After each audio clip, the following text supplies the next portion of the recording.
Assalamualaikum warahmatullahi wabarakatuh. Alhamdulillah, alhamdulillahillazi anzala as-sakinata fi qulubil mu'minin liyazdadu imanan ma'a imanihim.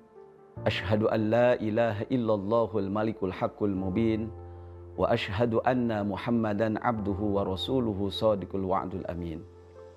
Allahumma passalli wa sallim wa barik ala sayyidina Muhammadin Sayyidil awwalina wal akhirin wa imamil muttaqin wa khatamin nabiyyin wa ala alihi wa ashabihi wa junudihi fi sabilihi ila yaumiddin. Amma ba'du. Segala puji milik Allah, salawat dan salam senantiasa tercurah dan terlimpah kepada junjunan alam, Rasul termasyhur, Nabi terpuji. Dialah yang menjadi revolusi Islam sedunia, yakni Habibana wa Nabiyana Kanjeng Nabi Muhammad sallallahu alaihi wasallam. Salawat dan salam yang kedua kalinya semoga tercurah dan terlimpah kepada keluarganya, para sahabatnya, para tabi'in tabi'at sampai pada kita semua. Sebagai umat akhir zaman, mudah-mudahan kita menjadi umat Nabi Muhammad sallallahu alaihi wasallam yang mendapatkan syafaatul uzma beliau di akhir nanti, dan mudah-mudahan kita termasuk salah satu umat yang bisa bersanding dengan beliau di dalam surganya Allah Subhanahu wa Ta'ala. Ini tidak lepas daripada sabda beliau, man ahabbani kana ma'i fil jannah. Barang siapa orang yang cinta kepadaku, maka dia akan bersanding denganku di dalam surganya Allah Subhanahu wa Ta'ala. Kalau kita berbicara tentang masalah puasa, di dalam ilmu fikih, kalau kita mau menceritakan salah satu ibadah, maka di situ tidak lepas daripada syarat, rukun dan mubtilat. Maka seyogianya kita menjalankan ibadah puasa ini harus betul-betul mengikuti kriteria apa yang disabdakan Allah Subhanahu wa Ta'ala di dalam firman-Nya dan disabdakan oleh Rasulullah sallallahu alaihi wasallam dan di dalam hadisnya, dan mengikuti ijma'nya para ulama yang telah disepakati oleh segenap para ulama.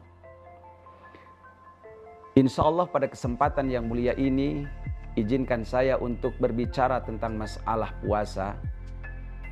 Masalah puasa di sini ada yang namanya syarat wajib daripada puasa, atau syarat sahnya puasa, atau rukunnya puasa, dan yang membatalkan puasa atau yang membatalkan pahala daripada puasa tersebut. Yang pertama adalah di dalam puasa ada syarat wajib puasa. Yang pertama adalah Islam. Maka tidak sah orang kafir, orang non-muslim melaksanakan ibadah puasa ini. Karena Allah telah tetapkan, Rasul telah tetapkan bahwa ibadah puasa ini hanya dikhususkan bagi mereka orang-orang muslim. Yang kedua adalah yaitu al-aqlu, orang yang punya akal. Artinya akal di sini adalah akal yang sehat. Bukan majnun, bukan orang yang gila.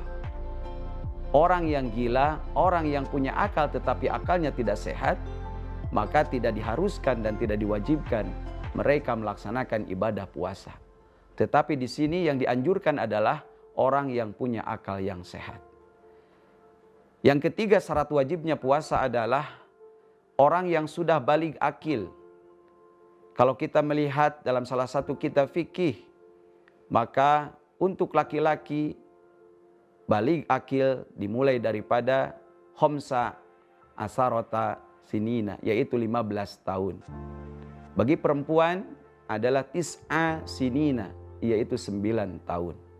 Maka dari itu, seandainya hamba Allah sudah menginjak usia 15 tahun bagi kaum laki-laki ataupun perempuan 9 tahun atau sudah haid, laki-laki sudah mimpi bersetubuh, mimpi jima, maka itu diwajibkan untuk melaksanakan puasa.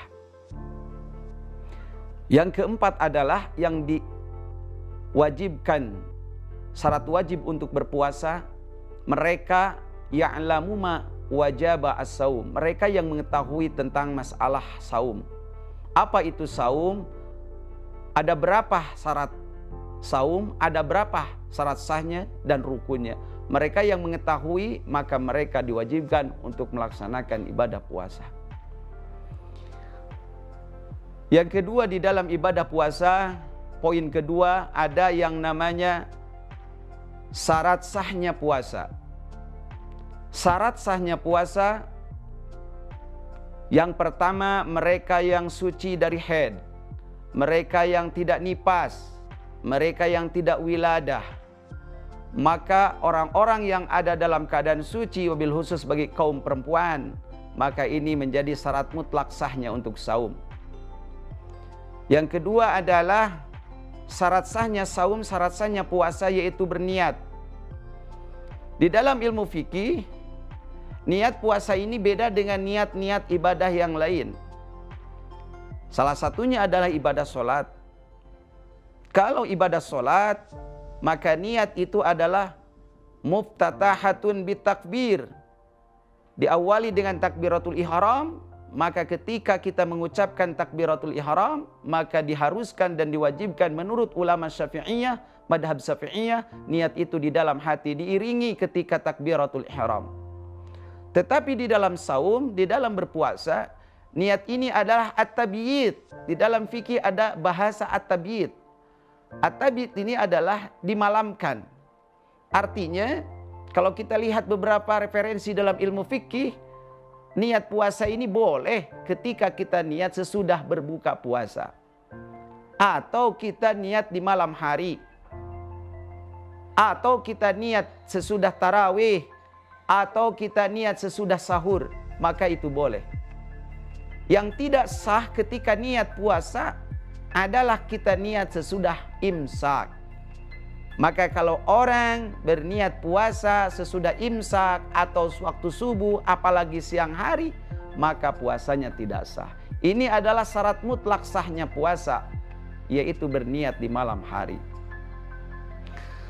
Bahkan para ulama Syafi'iyah menjelaskan, la yasihu as-sauma illa bin niyati. Tidak sah puasanya seseorang kecuali dia harus berniat. Wa mahaluha al-qalb. Tempatnya niat adalah hati. Wala yustaratu an-nutku bila khilafin. Dan tidak disyaratkan mengucapkan, melafalkan niat bila khilafin, ini tanpa ada perbedaan. Sepakat para ulama, jadi niat puasa ini harus pertama di malam hari, yang kedua adalah di dalam hati. Kemudian bagaimana kalau kita niat berpuasa sesudah imsak? Bagaimana kalau kita berpuasa tidak dimalamkan? Maka di dalam keterangan dijelaskan, Rasulullah Shallallahu Alaihi Wasallam bersabda, "Man lam yajmi as-siyama qabla al-fajri, fala siyamalah." Barang siapa orang yang berniat puasa sebelum fajar shadiq, maka puasa tersebut tidak sah. Poin yang ketiga, di dalam ibadah puasa ada yang namanya rukun puasa. Rukun puasa ini di dalam ilmu fikih yaitu al-imsak anil muftir, menahan diri dari perkara atau dari hal-hal yang membatalkan. Banyak sekali pembatalan-pembatalan puasa. Kalau kita kaji dalam ilmu fikih, beberapa referensi kitab-kitab ilmu fikih banyak menjelaskan tentang pembatalan puasa. Nah, ini yang perlu kita ketahui, karena banyak di antara kita, saudara kita, kaum muslimin, muslimat, mukminin, mukminat, mungkin yang tidak tahu ilmu fikihnya, pembatalan-pembatalan puasa. Mereka berpuasa batal menurut ilmu fikihnya. Apalagi kalau mengharapkan pahala, jauh sekali. Ini masalah pembatalan puasanya saja mereka sudah pada batal. Kenapa? Karena tidak memenuhi kriteria dan syarat-syarat apa yang telah digariskan, yang telah dijelaskan oleh para ulama dan hadis Rasulullah Sallallahu Alaihi Wasallam. Kemudian menahan al-imsak ini, menahan diri dari perkara-perkara, dari hal-hal yang membatalkan, dari mulai imsak sampai terbenam matahari sampai waktu maghrib. Maka orang yang berpuasa harus bisa menahan dirinya dari makan, menahan dirinya dari minum. Ini yang secara dohiriyah, hal-hal yang membatalkan puasa. Mungkin di antara kita secara dohiriyah, masalah yang ini atau urusan yang ini bisa kita terus mengkaji dan bisa kita memahami. Kemudian di dalam berpuasa yang dikhawatirkan adalah pembatalan puasa. Pembatalan puasa salah satunya di dalam ilmu fikih adalah mereka yang memasukkan urusan duniawi yang ada di luar dimasukkan ke dalam tubuhnya, ke dalam lubang yang bisa menerus ke dalam perutnya. Salah satunya adalah seandainya kita berpuasa kemudian kita memasukkan barang yang dari luar ke dalam kubul atau dubur atau mulut kita. Atau bisa jadi menurut sebagian para ulama ilmu fikih, pori-pori kita ini bisa menjadikan pembatalan puasa. Masuk air lewat pori-pori kita secara disengaja, maka itu bisa mengakibatkan pembatalan puasa. Ini menurut salah satu fatwa atau hukum dari ilmu fikih. Makanya kita harus dijaga, apalagi pembatalan-pembatalan yang secara dohiriyah, yang besar, yang nampak. Kita makan, kenapa makan tidak boleh? Kenapa makan ini bisa membatalkan puasa? Bukan dari makannya yang membatalkan puasa, tetapi memasukkan barang dari luar, barang duniawi dari luar dimasukkan ke dalam rongga mulut kita yang nerus ke dalam perut kita. Ini bisa membatalkan puasa. Kenapa kita dibatalkan minum ketika kita berpuasa di siang hari? Bukan minumnya yang batal, tetapi memasukkan airnya ke dalam mulut kita yang bisa nembus ke dalam perut. Itu yang bisa membatalkan. Bagaimana kalau bukan nasi, bukan minum? Perkara-perkara yang luar dari itu pun juga sama bisa membatalkan. Walaupun bukan makanan yang dimasukkan ke dalam mulut kita, bukan makanan yang masuk ke dalam kubul dan dubur kita, tetapi itu bisa membatalkan puasa-puasa kita. Maka dari itu, saya pribadi menghimbau kepada seluruh kaum muslimin wal muslimat, mukminin mukminat, jangan sampai puasa setiap tahun yang kita laksanakan terus dan terus puasanya batal. Kenapa? Karena kita tidak paham, tidak tahu dan tidak mengerti pembatalan-pembatalan puasa. Makanya kaji ilmu fikih, baca-baca ilmu fikih tentang urusan puasa, tentang masalah puasa. Ada waktu 2 minggu sebelum puasa kita harus tahu ilmu-ilmunya, masalah yang berkenaan dengan puasa. Kemudian apalagi yang membatalkan puasa? Yaitu mengeluarkan air mani secara disengaja, itu pun bisa membatalkan puasa. Kemudian dengan adanya haid, perempuan yang lagi puasa, ini banyak di antara kaum hawa yang menyesal ketika azan maghrib 5 menit lagi, mereka kaum hawa kedatangan tamu merah, kedatangan tamu dari Ciberem atau yang dinamakan darah haid. Maka dari itu mereka batal walaupun 5 menit lagi mau azan maghrib, tetapi menurut ilmu fikih maka puasa mereka batal. Kenapa? Karena mereka kedatangan darah haid, mengeluarkan darah haid. Itu salah satu yang batalkan puasa. Kemudian nifas, darah yang keluar sesudah melahirkan, itu pun bisa membatalkan puasa. Kemudian apalagi? Banyak sekali yang bisa membatalkan puasa. Tetapi ada beberapa pembatalan yang saya akan uraikan, walaupun tidak semuanya. Kemudian yang membatalkan puasa adalah berhubungan intim, bersetubuh suami istri di siang hari. Ada yang bertanya, Ustadz bagaimana kalau saya bersetubuh di malam hari? Itu malam hari kita makan bebas, kita minum bebas, berarti kita pun bersetubuh dengan istri kita. Yang halal itu bebas, artinya halal. Yang diharamkan itu yang tidak boleh di siang hari ketika kita imsak sampai terbenam matahari menjelang maghrib sebelum azan, itu tidak boleh kita berhubungan intim dengan istri kita. Ada permasalahan di kalangan kita yang bertanya, bagaimana Ustadz kalau saya nggak kuat nih, misalkan saya pulang dari luar kota seminggu atau 2 minggu, tetapi di bulan Ramadan kebetulan saya kepingin bersetubuh dengan istri saya malam hari atau siang, saya siang hari. Maka seandainya melakukan hubungan intim di siang hari di bulan puasa dengan disengaja, menurut ilmu fikih dia akan mendapatkan kifarat. Apa yang dinamakan kifarat? Yang dinamakan kifarat menurut ilmu fikih adalah mereka yang pertama harus memerdekakan hamba sahaya. Mahal. Hamba sahaya ini memerdekanya mahal. Seandainya tidak mampu dan tidak ketemu dengan hamba sahaya dan tidak mampu memerdekakan hamba sahaya, maka diharuskan menurut ilmu fikih adalah as-saumu sahraini mutatabi'aini, yaitu berpuasa 2 bulan berturut-turut. Berturut-turut nanti sesudah puasa Ramadan, Syawal, Dzulqa'dah dan selanjutnya, maka itu adalah penebusnya.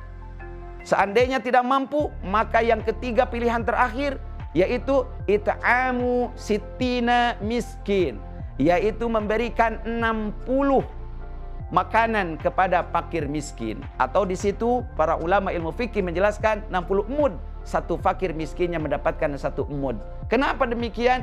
Karena melanggar ketentuan yang sudah ditentukan oleh agama. Tidak boleh bersetubuh di siang hari di bulan Ramadan. Kalau kita sengaja bersetubuh, maka kita harus mengikuti aturan-aturan ulama dengan yang 3 hal tadi. Pertama, kifaratnya adalah memerdekakan hamba sahaya. Yang kedua, berpuasa 2 bulan berturut-turut. Yang ketiga, memberikan 60 mud makanan kepada orang fakir dan miskin. Seterusnya adalah ada di dalam puasa ini yang membatalkan pahala daripada puasa tersebut. Tadi yang membatalkan puasanya, sekarang yang membatalkan pahala. Ini lebih dahsyat, ini lebih dikhawatirkan. Kenapa?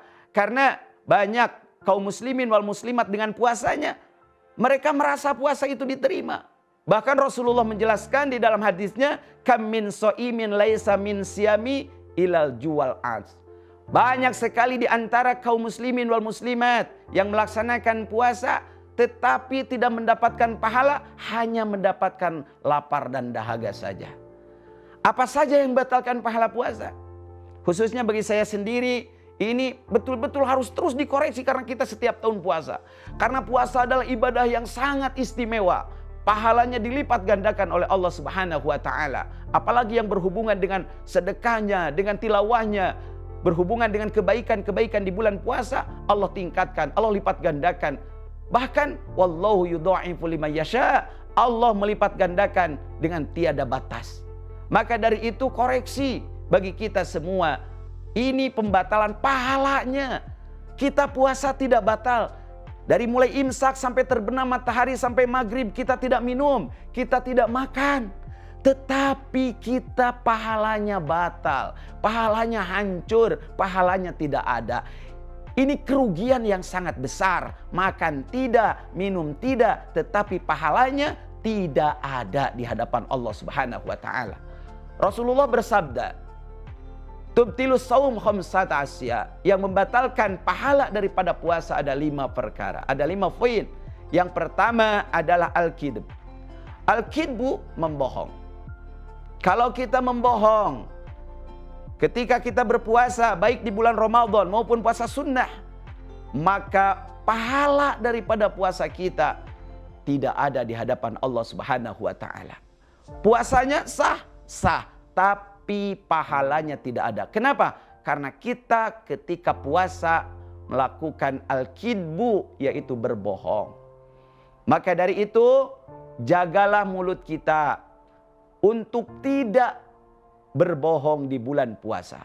Bagaimana kalau di luar puasa? Itu sama, yang namanya berbohong, yang namanya al-kidbu itu haram. Al-kidbu haramun, berbohong itu haram. Tetapi di bulan puasa ada 2 kecelakaan bagi kita. Yang pertama, kita kena hukum haram. Yang kedua, pahala daripada puasa kita batal. Maka dari itu saya mengajak, mudah-mudahan saya pribadi dan semua kaum muslimin, muslimat, mukminin, mukminat bisa menjaga lisan ini untuk tidak berbohong ketika kita berpuasa, supaya puasanya diterima pahalanya oleh Allah Subhanahu wa taala.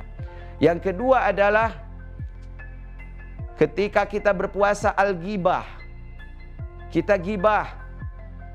Apa gibah itu? Membicarakan kejelekan orang lain, menggosip orang lain, walaupun nyata dia itu jelek, walaupun nyata dia itu melakukan. Tetapi di dalam hukum Islam, ketika kita berpuasa, maka kita diharamkan untuk menggibah.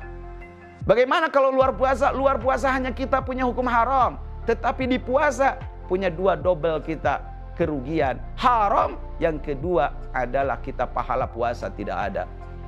Maka jaga mulut kita, wabil khusus saya pribadi, mengajak segenap kaum muslimin, muslimat, mukminin, mukminat ketika kita berpuasa, apalagi di bulan Ramadan yang sangat sakral dan suci ini, jagalah ketika kita punya mulut supaya tidak menggibah, tidak membicarakan kejelekan orang lain. Marilah kita bicarakan kebaikan-kebaikannya orang lain supaya kita mendapatkan pahala dari Allah Subhanahu wa taala. Yang ketiga adalah yang membatalkan pahala puasa, kata Rasul, an-namimah. An-namimah adalah memprovokasi orang.